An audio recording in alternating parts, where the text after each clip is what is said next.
Stoicism. Master your emotions and overcome toxic people. Without losing control, the truth. Nobody tells you. Imagine this scene. You're in a work meeting, presenting a project you've worked on for months. Suddenly, that toxic colleague who always has something negative to say interrupts your presentation with a destructive and unnecessary criticism.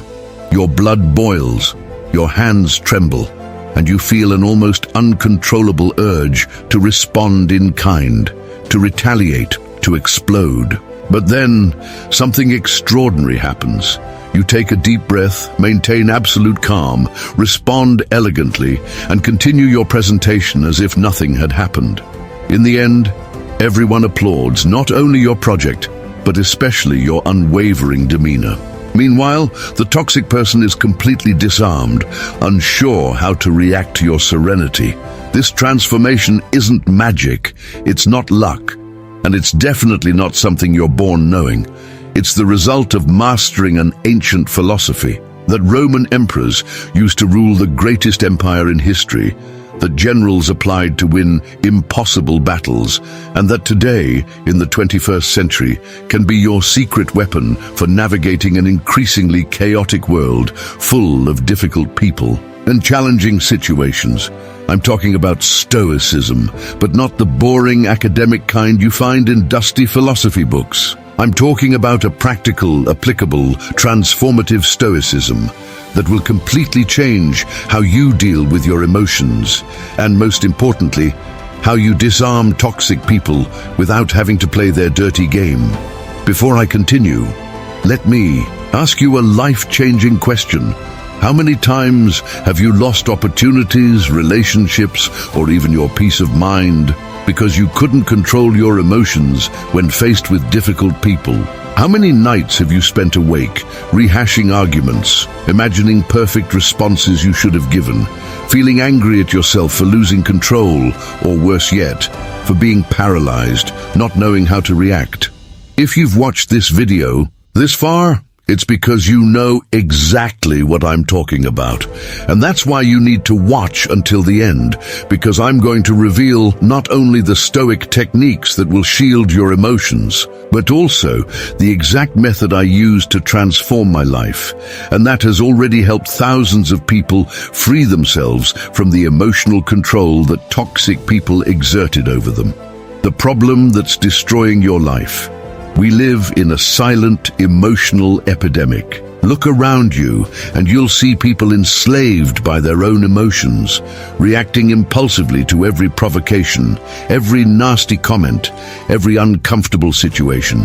Social media has become battlefields where people fight with strangers over issues that won't change their lives at all. In the workplace, toxicity spreads like a virus, with gossip, intrigue, and emotional sabotage happening daily. In personal relationships, unnecessary arguments destroy years of building a relationship because of moments of emotional instability. And worst of all, we've been programmed to believe this is normal. Society teaches us that expressing emotions without filtering is authentic, that exploding with anger is being genuine, that letting yourself be carried away by the moment is being spontaneous. But let me reveal a brutal truth that few have the courage to admit. This mentality is destroying entire generations. Brilliant people are having their careers ruined because they can't control their emotional reactions. Wonderful relationships are being destroyed because people prefer to be right over peace.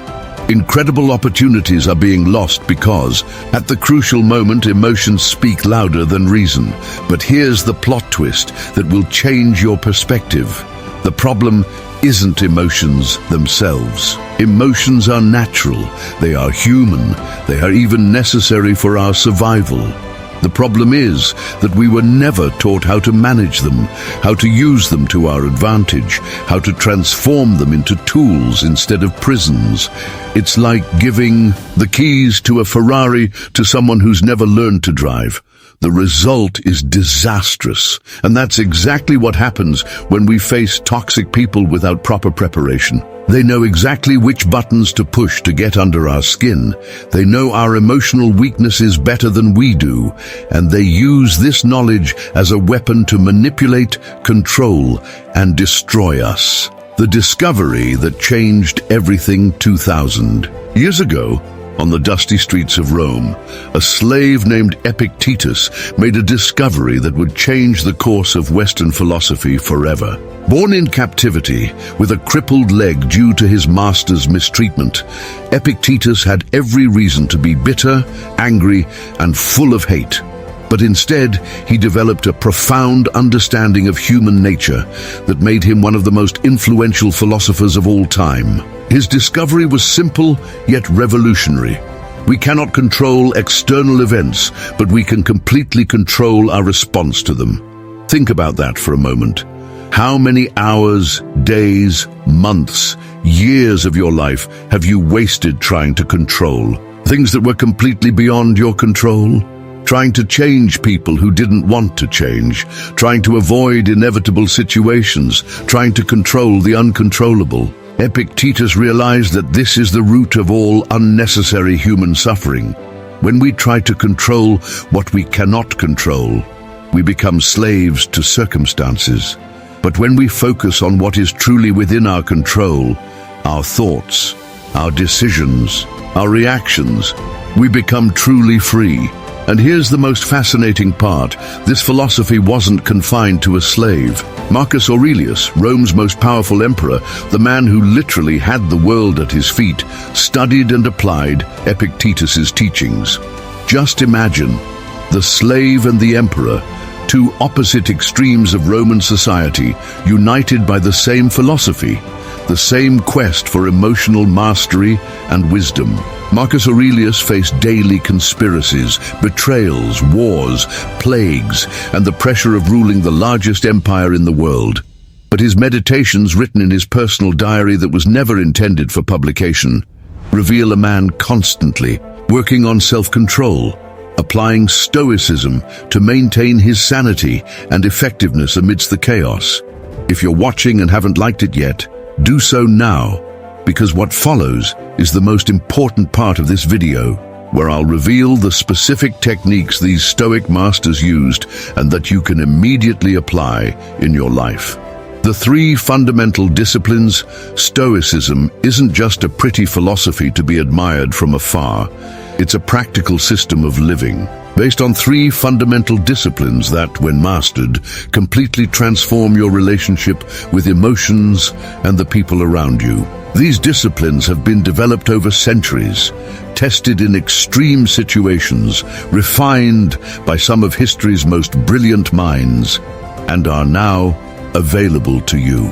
The first discipline is the discipline of desire, or as the Stoics called it, the discipline of accepting what we cannot control.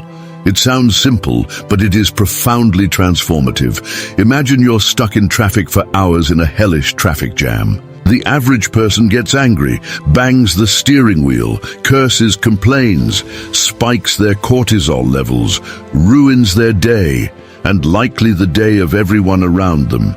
But someone who has mastered the discipline of desire thinks differently. This person understands that traffic is beyond their control. There's no point in getting angry about something you can't change. Instead, they turn the moment into an opportunity. They listen to a podcast, practice breathing exercises, plan the rest of the day, or simply enjoy a rare moment of forced pause in a hectic life. Now apply this to toxic people.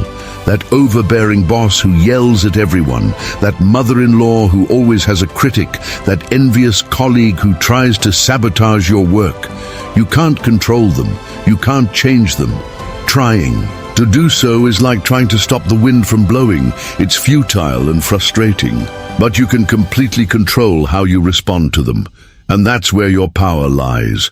When you stop wasting energy trying to change toxic people and focus that energy on strengthening your own response, something magical happens.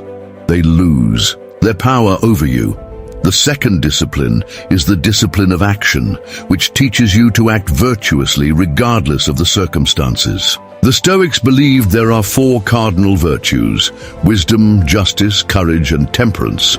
Every action should be guided by these virtues, not by the emotions of the moment. When someone verbally attacks you, your emotions scream at you to retaliate, to return the attack, to defend yourself aggressively.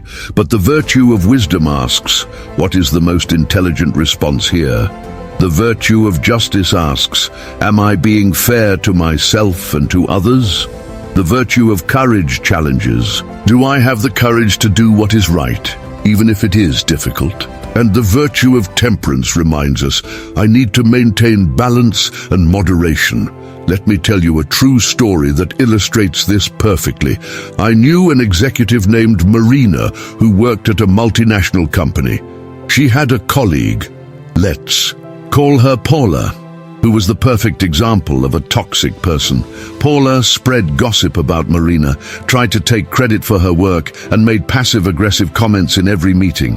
Marina was on the verge of a nervous breakdown, even considering quitting her job, a job she loved. That's when she discovered Stoicism and decided to apply the discipline of action. Instead of reacting emotionally to Paula's provocations, Marina began responding with virtue. When Paula spread gossip, Marina responded wisely, documenting everything and maintaining her integrity. When Paula tried to steal credit, Marina acted fairly, always giving credit where it was due, even acknowledging when Paula truly contributed.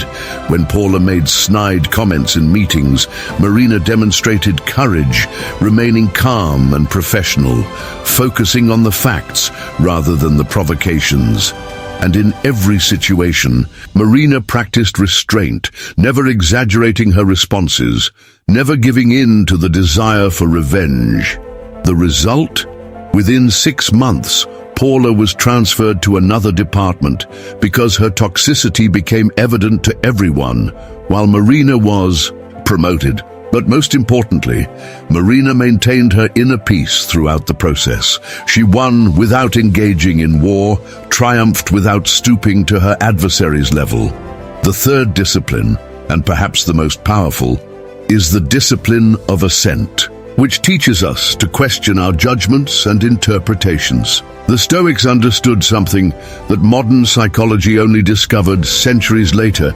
It's not the events themselves that disturb us, but our judgments about them. When someone insults you, the insult itself is merely a sound vibration in the air. It's your judgment of this insult that creates anger, hurt, and the desire to retaliate. And here's the secret. You have the power to choose how you interpret any situation. The practical method of transformation. Now that you understand the fundamentals, I'll share the practical method I developed based on years of studying and applying. Stoicism, a method that has transformed the lives of thousands of people and can transform yours too. This method has 5 specific steps you must follow religiously if you want to master your emotions and disarm toxic people. The first step is what I call the Stoic pause.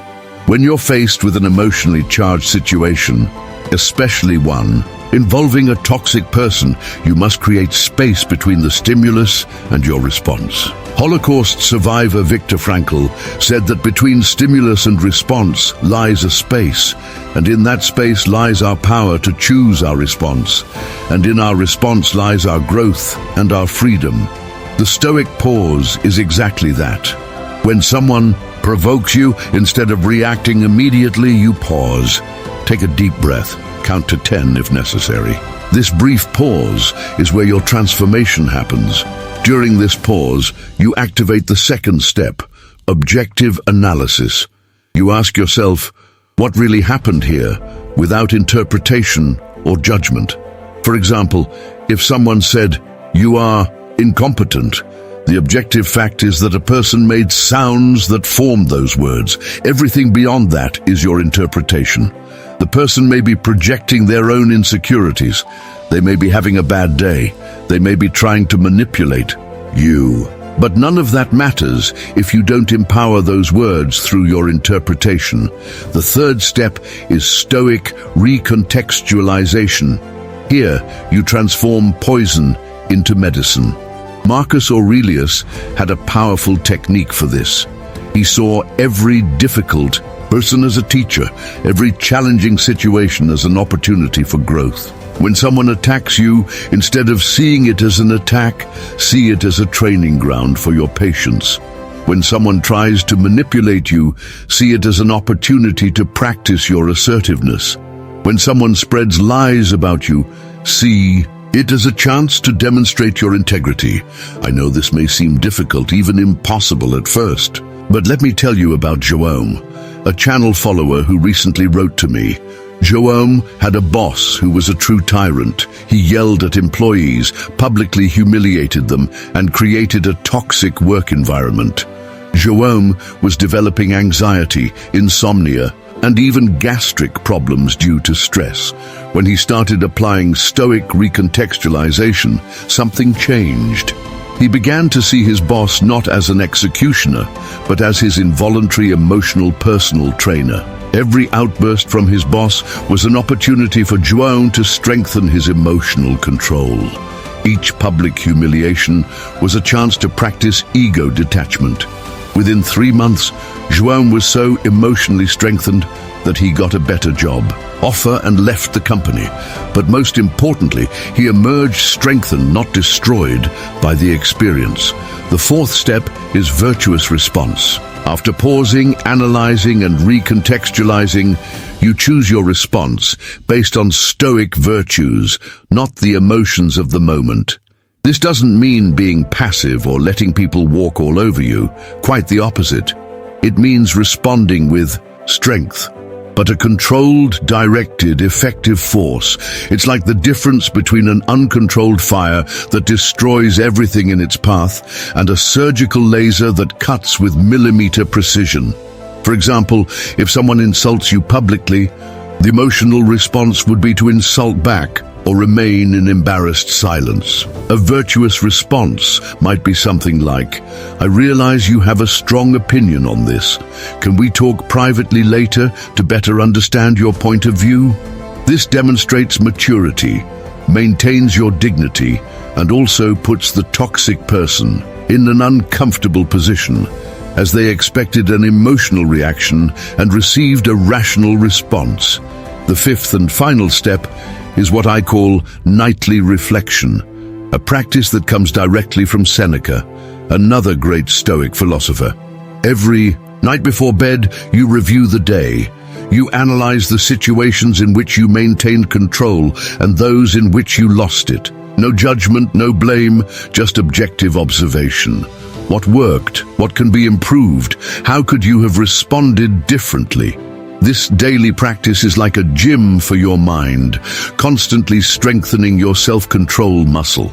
If you're finding this content valuable, subscribe to the channel now and activate the bell, because every week I bring practical techniques like these to transform your life. And keep watching, because what comes next is even more powerful.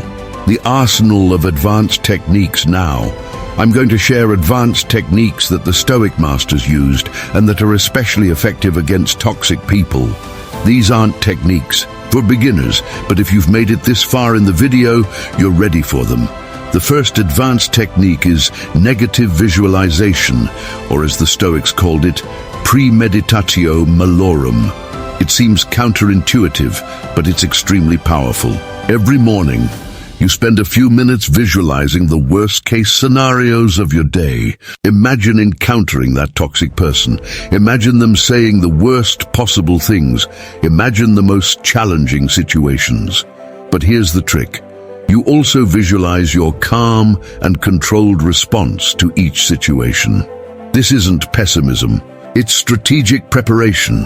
When Roman soldiers went into battle, they trained for worst-case scenarios. When the actual battle unfolded, nothing took them by surprise. The same principle applies here.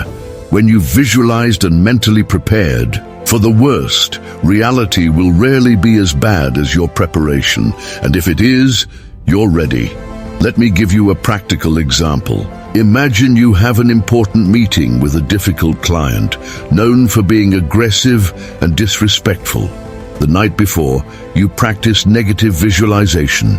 You imagine the client yelling, making unfair accusations, trying to destabilize you. You visualize each scenario and your calm, professional response.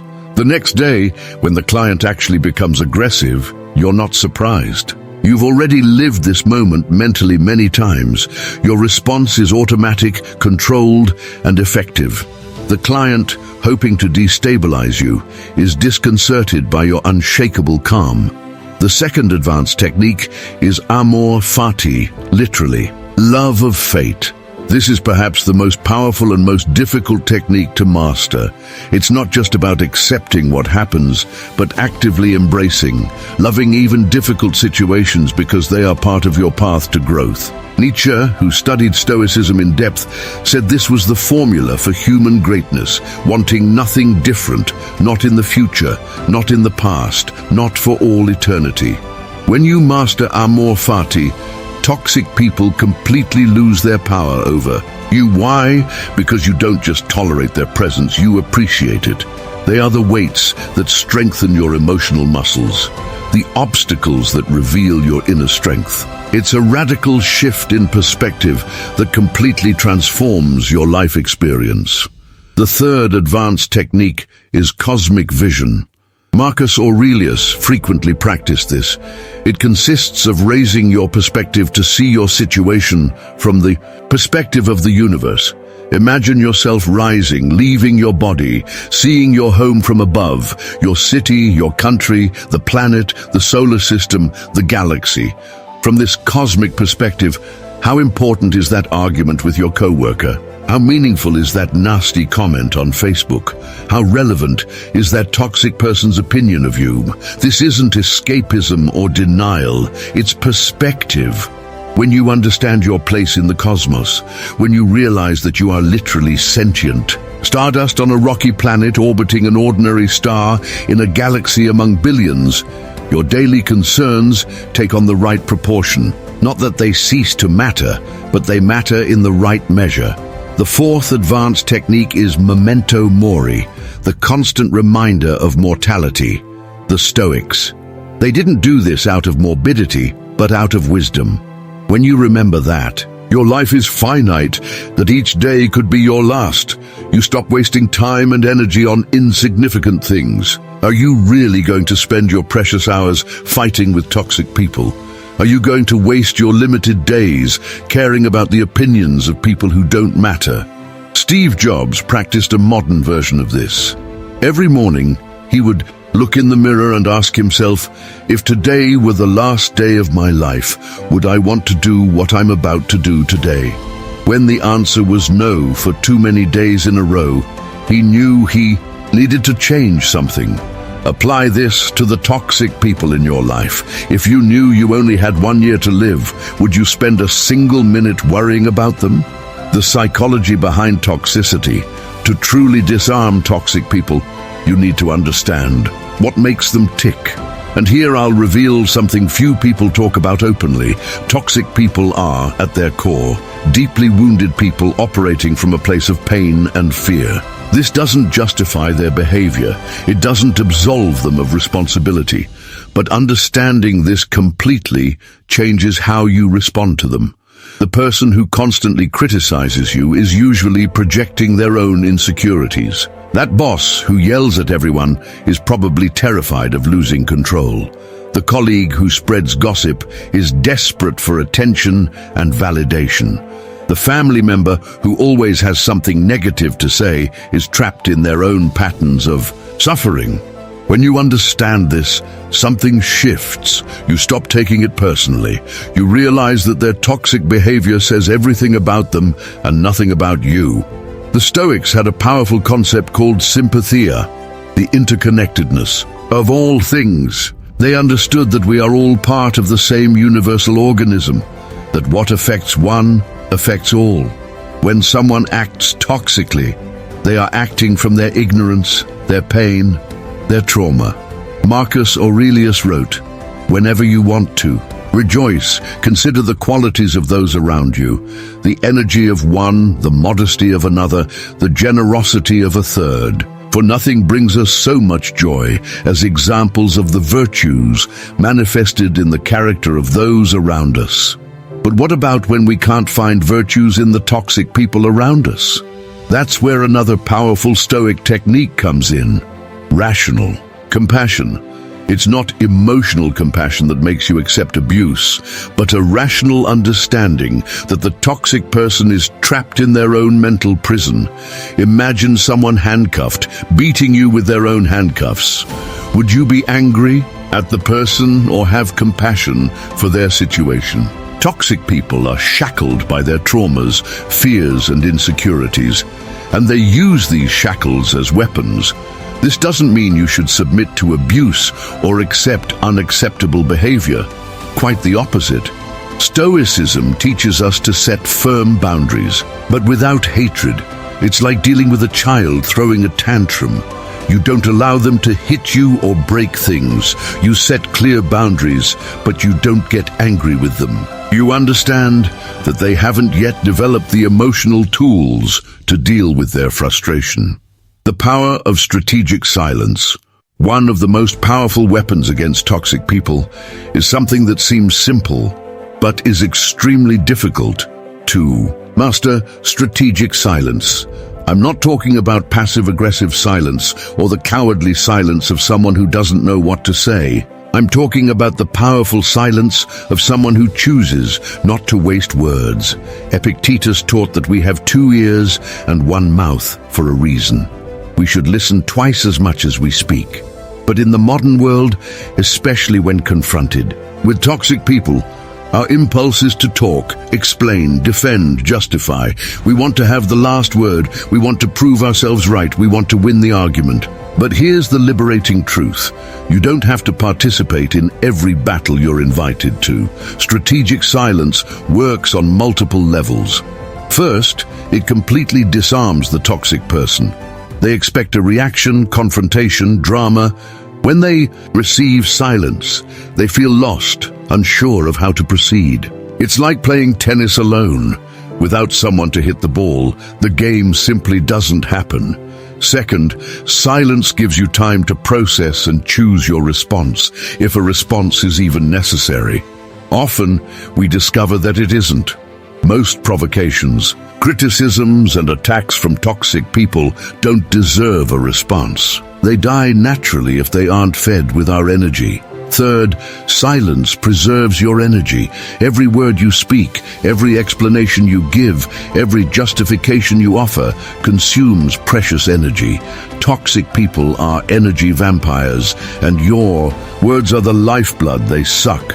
When you choose silence, you cut off the supply. But be careful, strategic silence is not muteness. There are times when speaking is necessary, when setting verbal boundaries is crucial.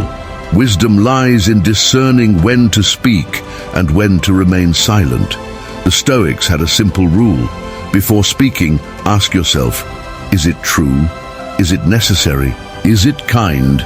If the answer to any of these questions is no, silence is the best option. The expectation inversion technique. Now, I'm going to share a technique I learned from studying Marcus Aurelius's interactions with his political opponents. A technique I call expectation inversion. It's devastatingly effective against toxic people because it catches them completely off guard. It works like this.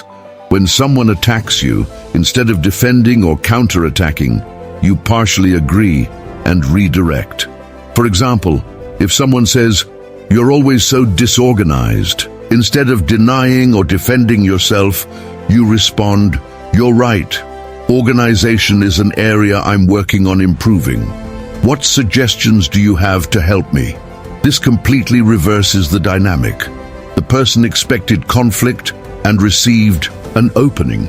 They expected resistance and found fluidity. This technique is based on a fundamental principle of Eastern martial arts, using the opponent's strength against them. When someone comes at you aggressively and encounters not resistance but redirection, they lose their balance. It's like pushing on a door expecting resistance, and it opens easily. You fall forward. But be careful. This isn't submission or blind acquiescence. It's pure strategy. You're not admitting guilt or inferiority. You're diffusing the attack and taking control of the situation. When you ask for suggestions, for example, you're putting the toxic person in a position where they need to be constructive rather than destructive. Most don't know how to handle this and back off. I saw this work magnificently with a client named Fernanda. She had an extremely critical mother-in-law who always found something to complain about. One day, her mother-in-law said, "You can't cook anything right." Instead of defending herself or getting hurt, Fernanda responded, "You're right, I still have a lot to learn in the kitchen. You cook so well, could you teach me that special recipe of yours?" Her mother-in-law was completely disarmed. She expected a fight and received a request for help. From that day on, the dynamic changed completely. Her mother-in-law went from critic to mentor, and the relationship improved dramatically. The concept of emotional anti-fragility, Nassim Taleb coined the term anti-fragile to describe systems that grow stronger with stress, that improve with adversity. Stoicism, at its core, is about developing emotional anti-fragility. It's not just about resisting toxic people, it's about growing stronger through them. Think about how muscles grow. It's not through comfort, but through controlled stress. When you lift weights, you're literally causing micro-tears in your muscle fibers. Your body responds by rebuilding those fibers stronger than before. The same principle applies to your emotions. Every interaction with a toxic person is an opportunity to strengthen your emotional control, your patience, and your resilience. But just like physical training, progression must be gradual and conscious. You don't start by lifting 100 kilos on your first day at the gym.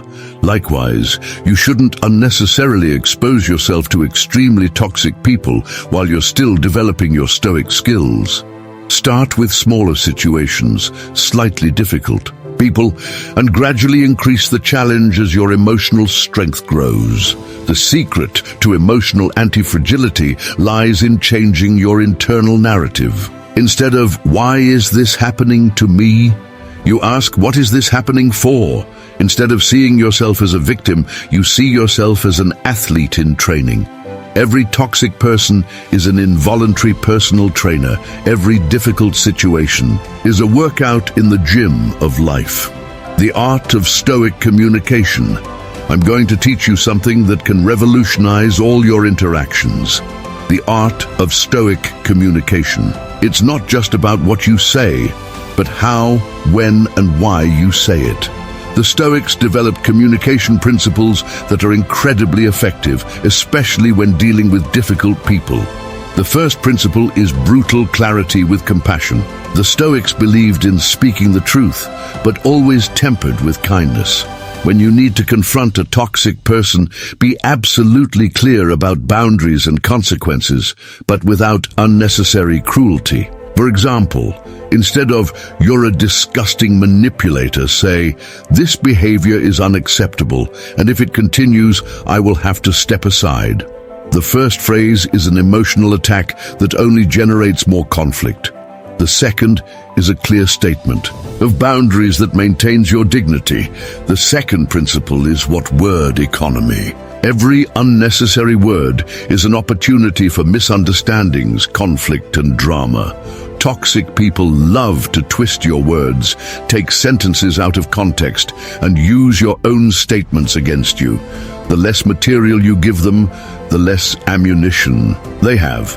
Be concise, direct, and objective. Say what's necessary and nothing more. The third principle is the Socratic question. Instead of making statements that can be challenged, ask questions that lead the person to reflect. If someone wrongly accuses you, instead of denying it, ask, "What makes you think that?"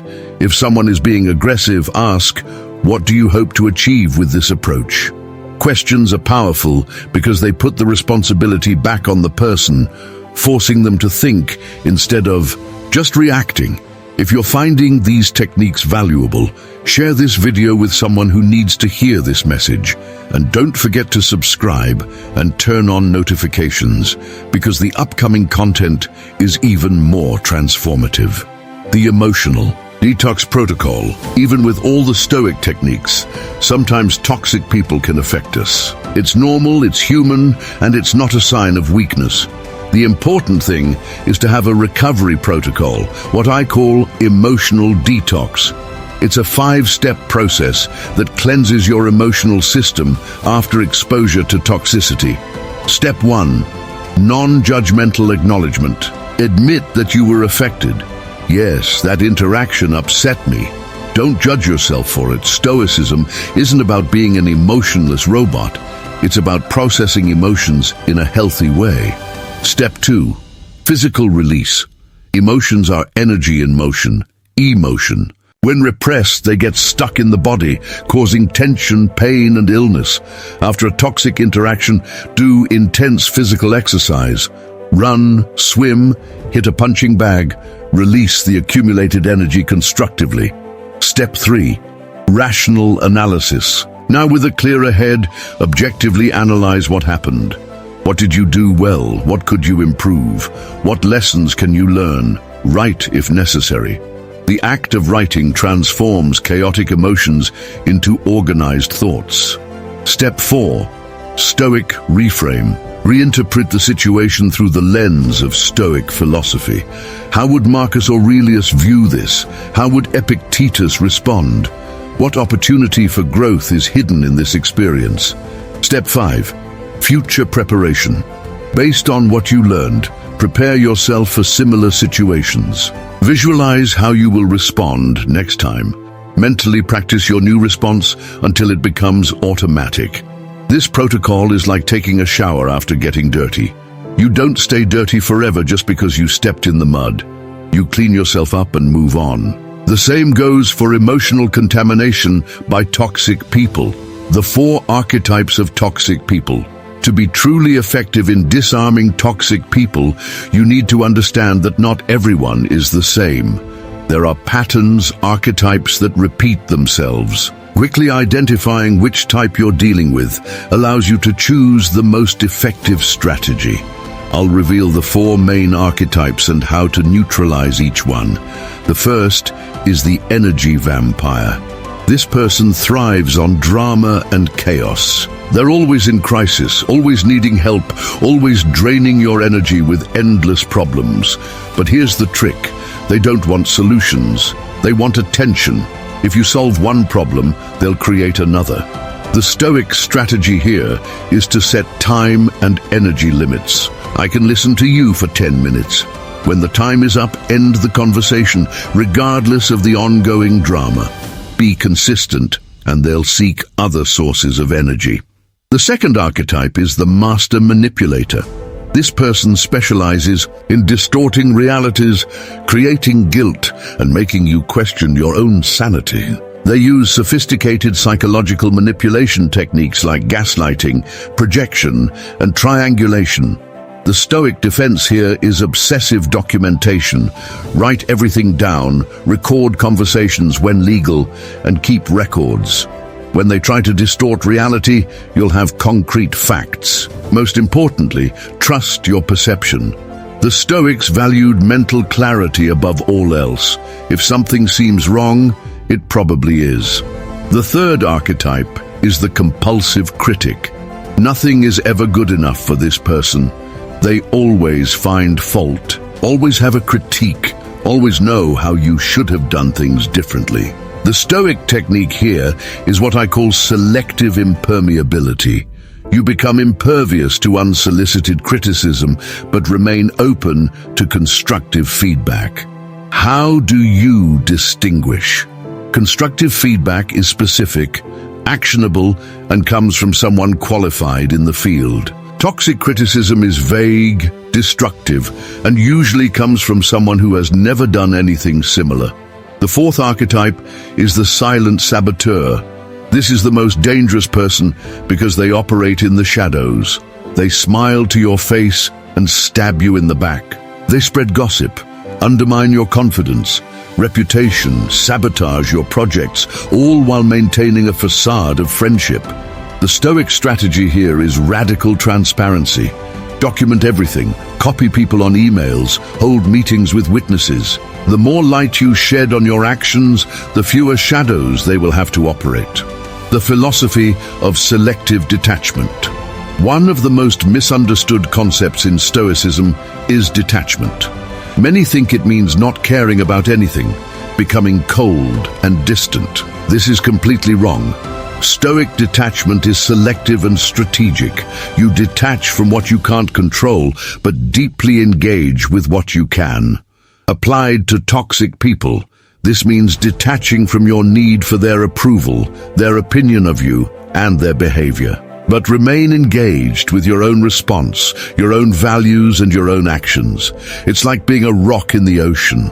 The waves, toxic people crash constantly, but the rock remains immovable, not because it doesn't feel the waves, but because it's anchored in something deeper. Selective detachment also means choosing your battles. Not every provocation deserves a response. Not every insult deserves attention. Not every toxic person deserves your time. The Stoics had a concept called preferable indifference. Things that are nice to have, but not essential to a virtuous life. Approval from toxic people definitely falls into this category. But here's the revolutionary part. When you genuinely detach yourself from the need for approval from toxic people, something magical happens. They often begin to respect you. Why? Because you demonstrate something they lack: self-control, emotional self-sufficiency, inner strength. You become a mirror reflecting their own weaknesses, and this deeply bothers them.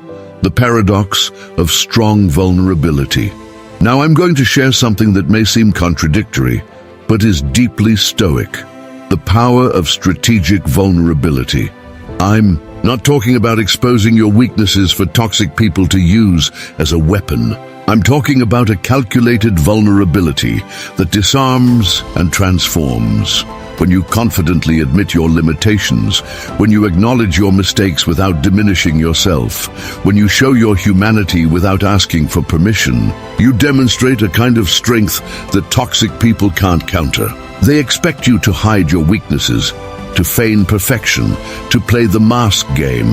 When you refuse this game, they're at a loss. For example, if someone tries to shame you by saying you made a terrible mistake, instead of denying or justifying yourself, you respond, "Yes, I made that mistake. It was a valuable lesson, and I'm working to avoid repeating it." That's it. That person's power over you is over. They expected you to panic, defend yourself, make excuses. Instead, you accepted it, learned, and moved on. Marcus Aurelius, the most powerful man of his time, wrote constantly about his own flaws and limitations, not out of self-deprecation, but out of radical self-honesty. This honesty is an impenetrable armor against external attacks. When you've acknowledged and accepted your imperfections, no one can use them against you. The long-game strategy toxic people often operate in the short term. They want immediate reactions, instant drama, and quick gratification for their desire for control. The Stoic plays the long game. They think in years, not moments, in character, not conflicts, in legacy, not small victories. When you adopt the long game perspective, your decisions change completely. Will that discussion that seems so important now matter in 5 years? Will that toxic person trying to provoke you be relevant in your life a decade from now? Probably not. So why waste precious energy? The long game also means building a solid reputation over time. When you consistently respond with maturity, professionalism, and emotional control, you build a reputation that protects you from future attacks. Toxic people may spread lies about you, but if your reputation is solid, those lies won't stick. It's like trying to get mud on a mirror. It just runs off. I knew a businessman named Roberto who perfectly applied the long game strategy. He had an extremely toxic competitor who spread lies about his company, tried to steal customers, and did everything to harm him. Roberto never retaliated, never engaged in the dirty game. Instead, he focused on delivering consistent excellence to his customers. 5 years later, the toxic competitor went bankrupt, destroyed by his own negativity, while Roberto built an empire based on reputation and trust.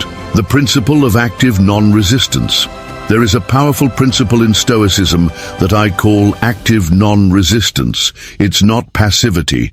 It's a conscious choice not to waste energy, resisting the inevitable while actively working on what is within your control. Imagine a river encountering a rock.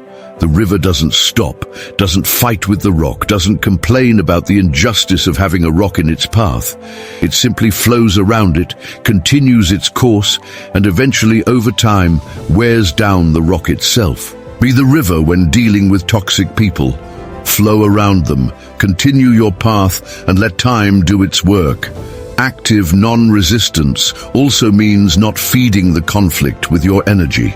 Toxic people are like fires. They need fuel to keep burning. Your anger, your frustration, your emotional reactions are the fuel. When you practice active non-resistance, you remove the fuel. Without fuel, the fire will go out on its own. But be careful. Non-resistance doesn't mean non-action. You act. But you act fluidly, strategically, without wasting energy on useless resistance. It's like Eastern martial arts. You use your opponent's strength against them, instead of resisting force with force. The science behind Stoicism now. I'm going to reveal something fascinating. Modern neuroscience is proving what the Stoics knew 2,000 years ago. When you practice Stoic emotional control, you're literally rewiring your brain. The prefrontal cortex, responsible for rational thought and impulse control, strengthens. The amygdala, the center of fear and anger, calms. Studies show that people who practice Stoic meditation have lower levels of cortisol, the stress hormone, better emotional regulation, and greater psychological resilience. This isn't abstract philosophy. It's measurable neurological transformation. Even more fascinating, when you remain calm in the face of a toxic person, you activate what neuroscientists call reverse emotional contagion. Normally, negative emotions are contagious. One angry person can irritate an entire room. But when you maintain unshakable calm, that calm is also contagious. You force the toxic person to calm down or withdraw. This happens through mirror neurons, brain cells that make us unconsciously mimic the emotional state of those around us. When you are a rock of calm, the toxic person's mirror neurons begin to mimic your calm, even against their will. Is it manipulation? No, it's emotional leadership. The Stoic 5 Whys method. I will now teach you a technique that combines Stoic wisdom with modern problem-solving methodology. The Stoic 5 Whys. When confronted with toxic behavior, ask why. 5 times to get to the root of the problem. For example, why is this person being aggressive toward me? Because they are frustrated. Why are they frustrated? Because they feel out of control. Why do they feel out of control? Because they are afraid. Why are they afraid? Because deep down they feel inadequate. When you reach the 5th layer, you usually encounter pain, fear, or insecurity. This doesn't justify toxic behavior, but it empowers you. Now you know you're not dealing with a monster, but with a wounded person acting from their wound. Your response shifts from defense to strategy. If you're finding this content transformative, prove it by liking it now and sharing it with someone who needs to hear this message. And get ready, because what comes next is the most important of all. The complete inner transformation. We've reached the crux of this video. Everything I've shared so far is techniques, strategies, tools. But the true power of Stoicism isn't in the techniques, it's in the complete inner transformation it provides. When you truly embrace Stoic philosophy, you're not just learning how to deal with toxic people, you're becoming immune to toxicity. This transformation happens on 4 levels. The first is the cognitive level. You change the way you think, how you interpret events, how you process information. Your brain literally creates new neural pathways, new ways of responding to old stimuli. The second is the emotional level. You develop what I call Stoic emotional intelligence, the ability to feel emotions without being controlled by them, to experience feelings without being a slave to them. It's like having an internal thermostat that keeps your emotional temperature stable, regardless of the external climate. The third is the behavioral level. Your actions align with your values, not your momentary emotions. You act on principle, not on impulse. You respond, not react. You choose, not are chosen by circumstances.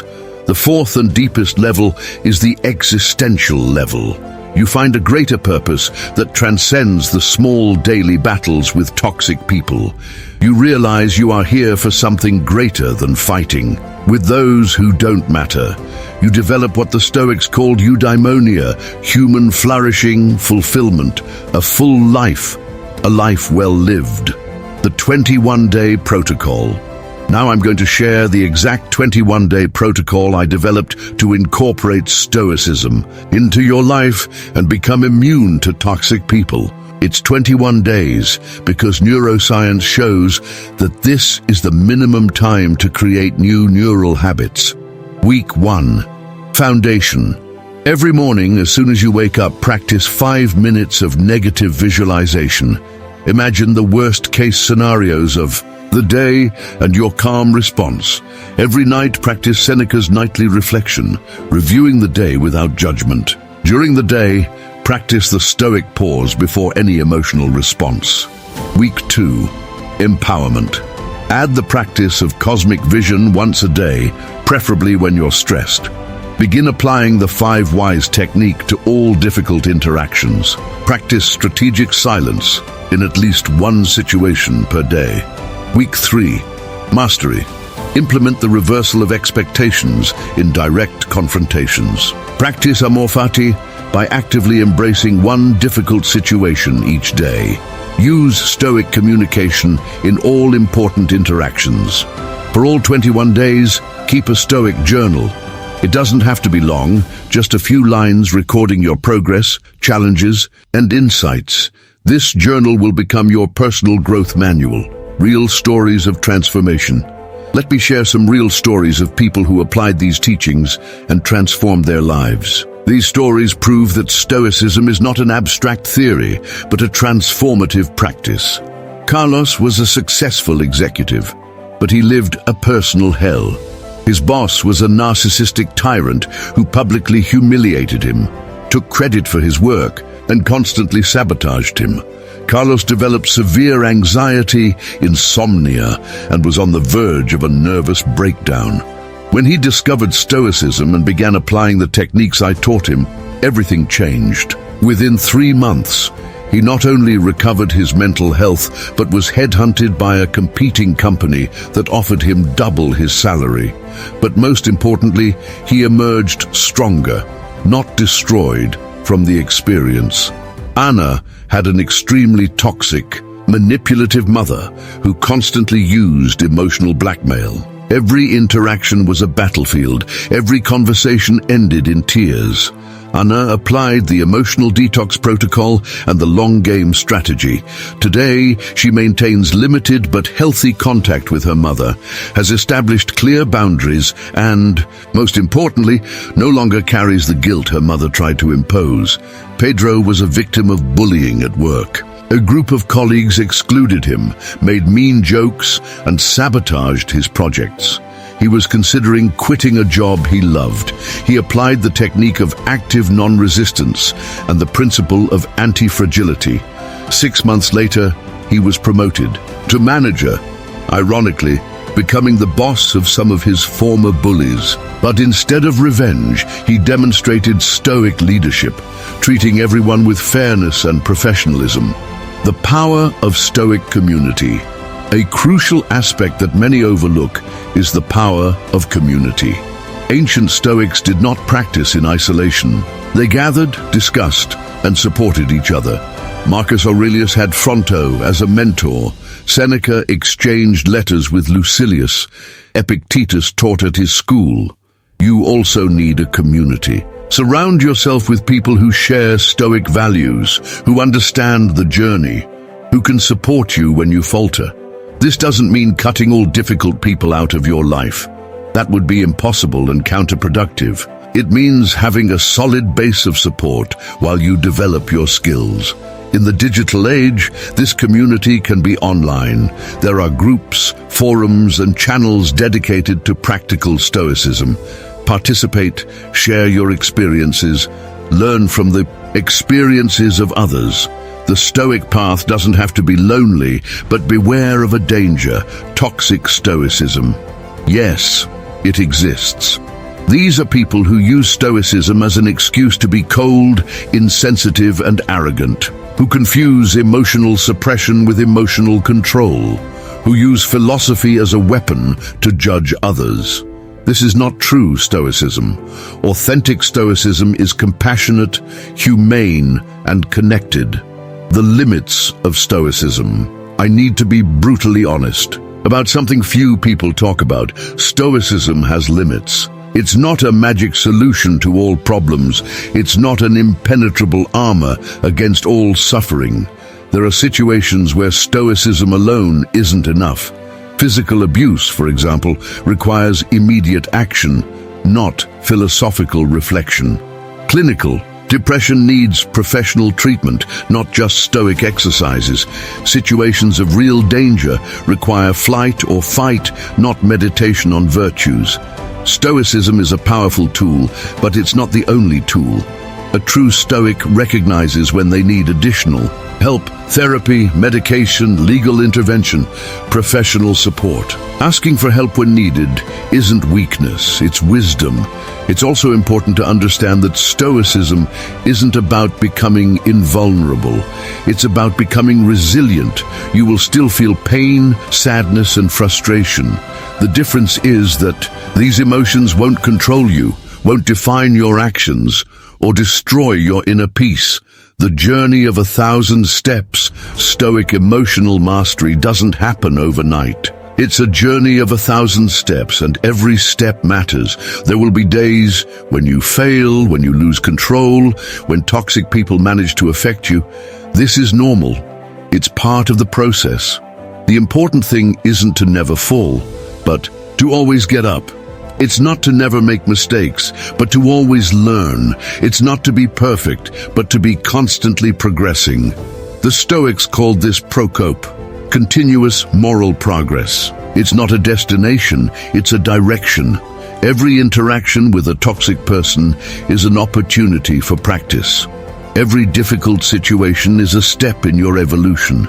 Every moment of emotional control is a victory, no matter how small it seems. Celebrate these small victories. They will accumulate into profound transformation.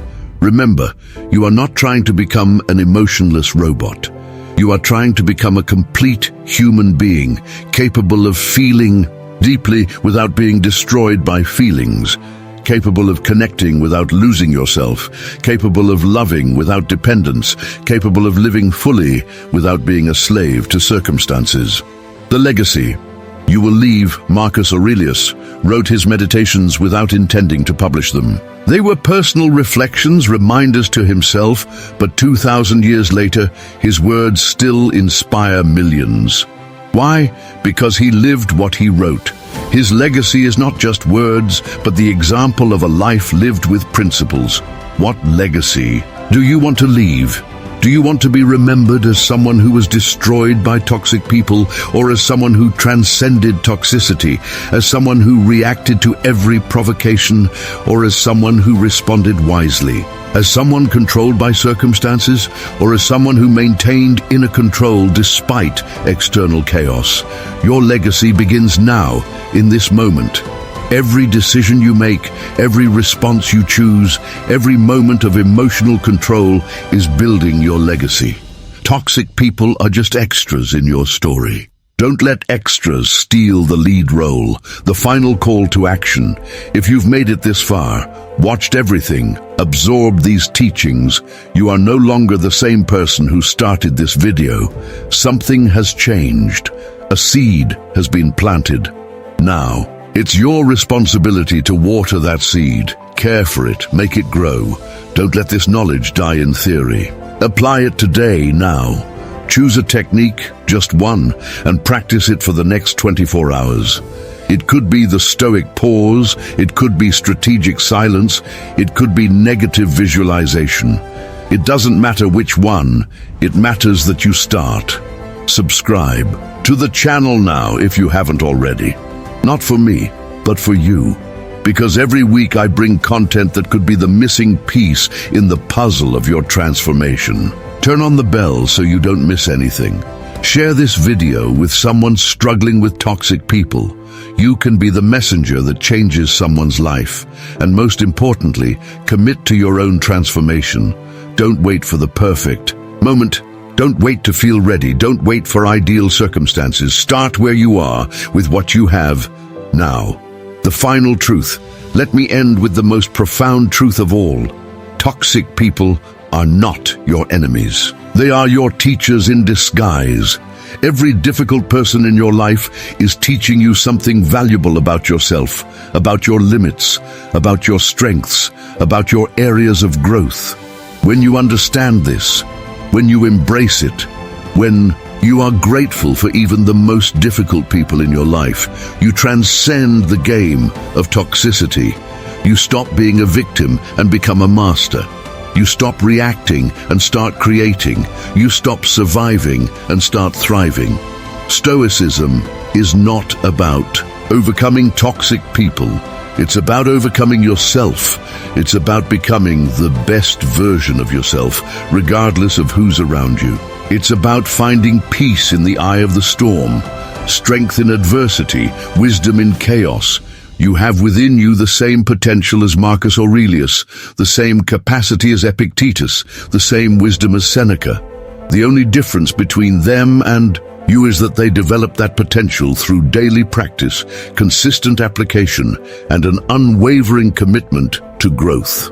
Now it's your turn. The world needs more emotionally intelligent, resilient, and wise people. People who can remain calm when everyone else is losing theirs. People who respond with wisdom when attacked with ignorance. People who choose love when confronted with hate. Be that person. Not tomorrow, not next week, not when you feel like it. I'm here, now, in this moment, with the next person I meet, with the next situation I face, with the next challenge that arises. The Stoic path is not easy, but it is simple. It is not comfortable, but it is liberating. It is not quick, but it is definitive. And it begins with a decision. The decision to take complete control over the only thing you truly control, yourself. Toxic people will continue to exist. Difficult situations will continue to arise. The world will remain chaotic. But you will be different. You will be the unshakable rock in the midst of the storm. You will be the light in the darkness. You will be the living example that it is possible to live with dignity, wisdom, and inner peace. Not despite difficulties, but through them. This is not the end. It is the beginning of your Stoic journey, of your transformation, of your liberation. The tools have been given, the path has been shown, the door has been opened. Now it's up to you to take the first step. And always remember the words of Marcus Aurelius. Confound them with your peace. When toxic people expect your war, give them your peace. When they expect your anger, give them your compassion. When they expect your weakness, show them your unshakable inner strength. You were not born to be a slave to your emotions or a victim of toxic people. You were born to be free, strong, wise. Stoicism is the path. Toxic people are the opportunity. And this moment, right now, is the beginning of your transformation.